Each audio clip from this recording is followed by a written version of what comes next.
Friends, ಇವತ್ತಿನ ವಿಡಿಯೋದಲ್ಲಿ super ಟೇಸ್ಟಿಯಾಗಿ ಸ್ಟಾರ್ ಫ್ರೂಟ್ಸಿಂದ ಉಪ್ಪಿನಕಾಯಿ ರೆಸಿಪಿನ ಯಾವ ರೀತಿಯಾಗಿ ಮಾಡೋದು ಅಂತ ತಿಳಿಸ್ಕೊಡ್ತೀನಿ.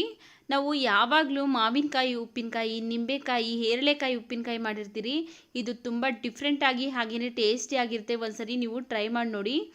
ಇಲ್ಲಿ ನಾನು ಸ್ಟಾರ್ ಫ್ರೂಟ್ಸ್ ತಗೊಂಡಿದ್ದೀನಿ. ಇಂಗ್ಲೀಷಲ್ಲಿ ಸ್ಟಾರ್ ಫ್ರೂಟ್ಸ್ ಅಂತಾರೆ. ಇದನ್ನು ಕಮರಾಕ್ಷಿ ಹಣ್ಣು ಅಂತಲೂ ಕರೀತಾರೆ, ದಾರೆ ಪುಲಿ ಅಥವಾ ದಾರೆ ಹುಳಿ ಅಂತಲೂ ಕರೀತಾರೆ.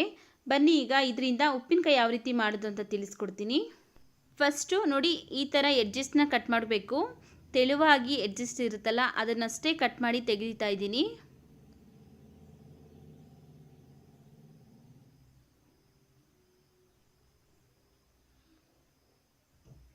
ನಂತರ ಆ ಕಡೆ ಈ ಕಡೆ ಎರಡು ಕಡೆನೂ ಸೈಡ್ಸ್ನ ಕಟ್ ಮಾಡ್ತಾ ಇದ್ದೀನಿ.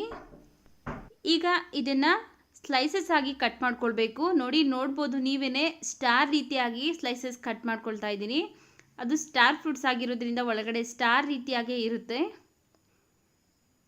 ಇದರಲ್ಲಿರುವಂಥ ಬೀಜನೆಲ್ಲ ತೆಗೆದುಕೊಳ್ತಾ ಇದ್ದೀನಿ. ನೋಡಿ, ಈ ರೀತಿಯಾಗಿ ಬೀಜ ಇರುತ್ತೆ. ಈ ಬೀಜನೆಲ್ಲ ತೆಗೆದಿಟ್ಕೊಂಡು ಎಲ್ಲ ಹಣ್ಣನ್ನು ಸಹ ನಾನು ಇದೇ ರೀತಿಯಾಗಿ ಕಟ್ ಮಾಡಿ ಇಟ್ಕೊಂಡಿದ್ದೀನಿ. ನೋಡ್ಬೋದು ನೋಡಿ, ಈ ರೀತಿಯಾಗಿ ಸ್ಲೈಸಸ್ ಆಗಿ ಕಟ್ ಮಾಡ್ಕೊಂಡಿದ್ದೀನಿ. ಅದನ್ನು ಸೈಡ್ಗೆ ಇಟ್ಟು ನಾವು ಒಂದು ಪ್ಯಾನ್ ಬಿಸಿಗಿಟ್ಟು ಅರ್ಧ ಸ್ಪೂನ್ ಮೆಂತ್ಯ, 1 ಸ್ಪೂನ್ ಸಾಸಿವೆ ಹಾಕ್ಕೊಂಡು ಚೆನ್ನಾಗಿ ಡ್ರೈ ರೋಸ್ಟ್ ಮಾಡ್ಕೊಳ್ಬೇಕು. ಎಣ್ಣೆ ಏನು ಹಾಕ್ದೇ ಚೆನ್ನಾಗಿ ಡ್ರೈ ರೋಸ್ಟ್ ಮಾಡ್ಕೊಳ್ಬೇಕು. ನೋಡಿ, ಈ ರೀತಿಯಾಗಿ ಡ್ರೈ ರೋಸ್ಟ್ ಮಾಡ್ಕೊಂಡಿದ್ದೀನಿ. ಇವಾಗ ಇದು ರೆಡಿಯಾಗಿದೆ. ಸ್ಟವ್ನ ಆಫ್ ಮಾಡಿಕೊಂಡು ಒಂದು ಮಿಕ್ಸಿ ಜಾರ್ಗೆ ಹಾಕ್ಕೊಂಡು ಪೌಡ್ರ್ ಮಾಡಿ ಇಟ್ಕೊಳ್ತೀನಿ. ನೋಡಿ, ಈ ರೀತಿಯಾಗಿ ಪೌಡ್ರ್ ಮಾಡ್ಕೋಬೇಕು. ಈಗ ಇದು ರೆಡಿಯಾಗಿದೆ. ನೋಡಿ, ಒಂದು ಮಿಕ್ಸಿಂಗ್ ಬೌಲ್ಗೆ ನಾವು ಕಟ್ ಮಾಡ್ಕೊಂಡಿರುವಂತಹ ಸ್ಟಾರ್ ಫ್ರೂಟ್ಸ್ನ ಹಾಕ್ಕೊಳ್ತಾ ಇದ್ದೀನಿ. ನಂತರ ಈಗ ನಾವು ಗ್ರೈಂಡ್ ಮಾಡ್ಕೊಂಡಿದ್ರಲ್ಲ, ಆ ಮಸಾಲ ಹಾಕ್ಕೊಳ್ತಾ ಇದ್ದೀನಿ. 1/4 ಸ್ಪೂನ್ ಆಗೋಷ್ಟು ಅರಿಶಿನ ಪುಡಿ, ರುಚಿಗೆ ತಕ್ಕಷ್ಟು ಉಪ್ಪು ಹಾಕ್ಕೊಳ್ತಾ ಇದ್ದೀನಿ. ನಾನಿಲ್ಲಿ 2 ಸ್ಪೂನ್ ಉಪ್ಪು ಹಾಕ್ಕೊಂಡಿದ್ದೀನಿ. ನಂತರ 2 ಸ್ಪೂನ್ ರೆಡ್ ಚಿಲ್ಲಿ ಪೌಡ್ರ್ ಹಾಕ್ಕೊಂಡಿದ್ದೀನಿ. ಈಗ ಇವಿಷ್ಟನ್ನು ಒಂದ್ಸರಿ ನಾವು ಚೆನ್ನಾಗಿ ಮಿಕ್ಸ್ ಮಾಡ್ಕೊಳ್ಬೇಕು. ನಾವು ಇದಕ್ಕೆ ತುಂಬ ಉಪ್ಪು ಖಾರ ಏನು ಬೇಕಾಗಿಲ್ಲ. ನಾವು ರುಚಿಗೆ ತಕ್ಕಷ್ಟು ನೋಡಿಕೊಂಡು ಉಪ್ಪು ಖಾರನ ಮಿಕ್ಸ್ ಮಾಡ್ಕೊಳ್ಬೋದು. ಈ ಉಪ್ಪಿನಕಾಯಿನ ನಾವು ಒಂದು ಜಾಡಿಯಲ್ಲಿ ಹಾಕ್ಕೊಂಡು ಒಂದು 6 ತಿಂಗಳು ಸ್ಟೋರ್ ಮಾಡ್ಕೊಳ್ಬೋದು.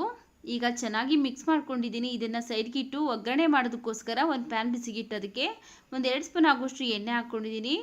ಒಂದು ಅರ್ಧ ಸ್ಪೂನ್ ಆಗೋಷ್ಟು ಸಾಸಿವೆ, ಒಂದು ಸ್ವಲ್ಪ ಹಸಿ ಕರಿಬೇವಿನ ಸೊಪ್ಪು, ಒಂದು ಅರ್ಧ ಗಡ್ಡೆ ಬೆಳ್ಳುಳ್ಳಿನ ಜಜ್ಜಿಬಿಟ್ಟು ಹಾಕ್ಕೊಂಡಿದ್ದೀನಿ.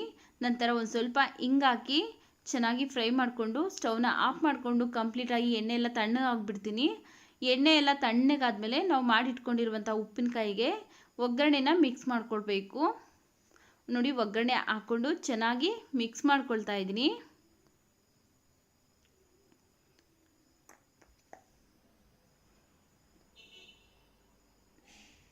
ನೋಡಿ, ಈಗ ಚೆನ್ನಾಗಿ ಮಿಕ್ಸ್ ಮಾಡಿಕೊಂಡು ಇದನ್ನು ಒಂದು ಗಾಜಿನ ಡಬ್ಬಿಯಲ್ಲಿ ಅಥವಾ ಒಂದು ಉಪ್ಪಿನಕಾಯಿ ಜಾಡಿಯಲ್ಲಿ ಸ್ಟೋರ್ ಮಾಡ್ಕೊಳ್ಬೋದು. ತುಂಬ ರುಚಿಯಾಗಿರುತ್ತೆ. ನೋಡಿದ್ರಲ್ಲ ಎಷ್ಟೊಂದು ಈಸಿಯಾಗಿ ಸ್ಟಾರ್ ಫ್ರೂಟ್ಸಿಂದ ಉಪ್ಪಿನಕಾಯಿ ಯಾವ ರೀತಿ ಮಾಡೋದು ಅಂತ. ಈ ವಿಡಿಯೋ ಇಷ್ಟ ಆಗಿದ್ರೆ ಈ ವಿಡಿಯೋಗೊಂದು ಲೈಕ್ ಮಾಡಿ, ನಿಮ್ಮ ಫ್ಯಾಮಿಲಿ ಫ್ರೆಂಡ್ಸ್ಗೆ ಈ ವಿಡಿಯೋನ ಶೇರ್ ಮಾಡಿ. ನಮ್ಮ ಚಾನಲ್ ನೀವು ಇನ್ನೂ ಸಬ್ಸ್ಕ್ರೈಬ್ ಮಾಡ್ಕೊಂಡಿಲ್ಲ ಅಂದರೆ ಸಬ್ಸ್ಕ್ರೈಬ್ ಮಾಡಿಕೊಂಡು ಸಪೋರ್ಟ್ ಮಾಡಿ.